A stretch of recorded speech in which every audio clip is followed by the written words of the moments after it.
ए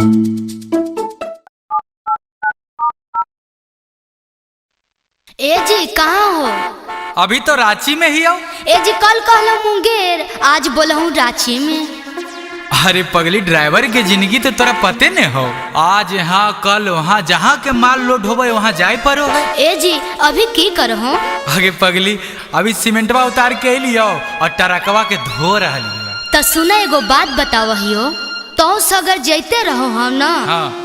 तो जहाँ के जे फेमस चीज है ले ले आई हो। हाँ बोले ना। तो सुनो,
हो हरवा बालाम जी, सीतामढ़ी से सेनुरवा बालाम जी,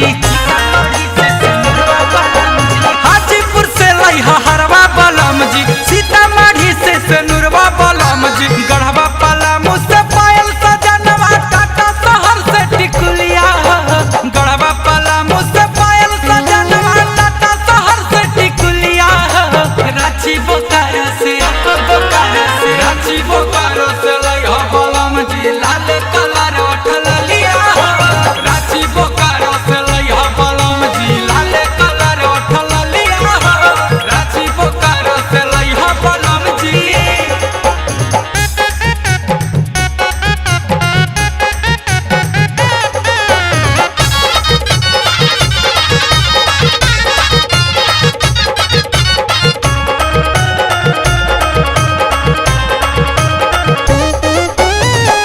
किशनगंज से लइहा गजरवा, गोड्डा गुमला गिरिडीह से गजरवा,